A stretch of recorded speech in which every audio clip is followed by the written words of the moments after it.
مدینۃ الاولیاء ملتان سے محمد مدثر رضا اتاری عرض کر رہا ہوں۔ امیر اہل سنت کی بارگاہ میں سوال یہ عرض ہے، ہمارے ہاں اکثر دکاندار اپنی دکان پر خود اپنے اور کسی دوسرے کو اس کے ناخن نہیں کاٹنے دیتے، کہتے ہیں کہ اس طرح دکان میں نحوست ہوتی ہے۔ کیا واقعی اس طرح نحوست ہوتی ہے یا یہ بدشگونی ہے؟ جواب ارشاد فرما دیجیے۔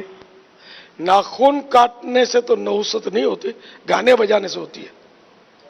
گانے بجتے ہیں دھوم دھڑکے کے ساتھ، بے پردہ عورتوں کے ساتھ ہنس ہنس کر باتیں کرنے سے نحوست ہوتی ہے، اور آخرت کی بربادی کے سامان ہوتے ہیں ان دونوں کاموں سے۔ یہ دونوں کام دکانوں پر بکثرت، یعنی کہ دکان ریٹیل کی ہے لیکن ہول سیل میں یہ کام ہو رہے ہوتے ہیں، بدنگاہیوں کے اور نہ جانے کیا کیا ہو رہے ہوتے ہیں، پھر دھوکہ دینے کے کام ہو رہے ہوتے ہیں، جھوٹ بولنے کے کام ہو رہے ہوتے ہیں، ملاوٹ والا مال دھوکے سے گاہک کو تھما دینے کے کام ہوتے ہوں گے۔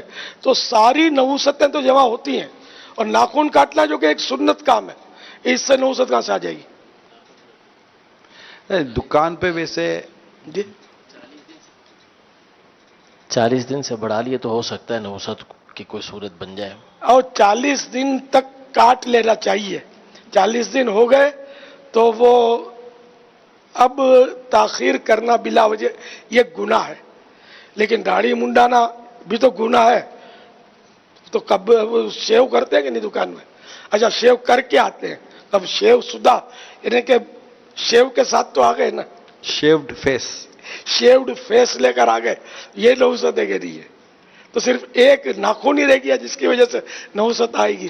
اچھا اب 40 دن گزر بھی گئے کسی کے، گناہگار تو ہے اس نے ناخن نہیں کاٹے، لیکن نحوست اس سے آئے گی، یہ تو اب بھی کوئی اس کی تو مطلب فائنل تھوڑی ہے، ورنہ تو پھر کوئی بھی دکان نہیں چلے گی، ساری دکانیں ٹھپ ہو جائیں گی۔ جیسے کاٹنے ایک تو نیل کٹر سے ناخن، لیکن ایک کئیوں کو ایسا دیکھا ہے، اب بیچارے آج کل دھندے پانی لگتا ہے، لوگ یہی کہہ رہے ہیں کاروبار نہیں ہے، تو دکان پر بیٹھ کر یہ ناخن کھاتے ہوں، ٹائم پاس کرتے ہوں، یہ بھی ممکن ہے بولے یار ناخن مت کھا، کاٹنے میں نے کھانے میں فرق ہے؟ ناخن دانتوں سے کاٹنے سے وہ برس یعنی کہ کوڑ سفید داغ کسی کے ہو جاتے ہیں، تو یہ ناخن کاٹنے سے یہ بیماری ہو سکتی ہے۔ یہ بچے بہت کاٹتے ہیں ناخن، جو بڑے کاٹتے ہیں نا وہ بچپن سے ہو سکتا ہے ان کی عادت ہوتی ہوگی۔ اچھا یہ ایسی نامراد بیماری ہے کہ 100 مرتبہ بھی ٹوکو نا عادت جاتی نہیں ہے، یہ مبالغہ کیا میں نے۔ جب تک بندہ خود سیریس نہ لے، ہم جیسے بولیں گے نا کسی ٹوکتے ہیں نا تو وہ نکال لے گا، پھر کچھ دیر کے بعد پھر یہاں بھی بیٹھے ہوں گے ایسے مریض کاٹ رہے ہوں گے، اور جو میں بول رہا ہوں ان کے سر سے گزر رہا ہوگا، مصروف ہوں گے نا اس کام میں۔ بیچارے سوچتے نہیں ہے کہ ایک تو ناخن اس سے خراب ہوتے ہیں اور بھدے بن جاتے ہیں بعض اوقات، اور چب چب کے وہ کمزور بھی پڑتے ہیں۔ اچھا پھر کہیں سے ٹوٹ بھی جائیں گے، اور پھر اس کے اندر جو میل کچیل ہے یہ پیٹ میں جائے گا جو طرح طرح کی بیماریاں لائے گا، وہ ان کو پرواہ نہیں ہوتی، ان کا مشغلہ ہوتا ہے کاٹنے والوں کا۔ بڑی بڑی عمر ہو جاتی ہے اس سے باز نہیں آتے۔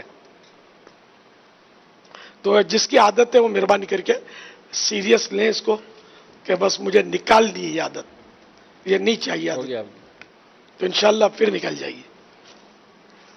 پھر چلا جائے منہ میں ناخن تو پھر کھینچ لیں، پھر اپنے اوپر ایک کفارہ ڈال دیں کہ جب جب ناخن کھاؤں گا تو 12 مرتبہ درود شریف پڑھوں گا۔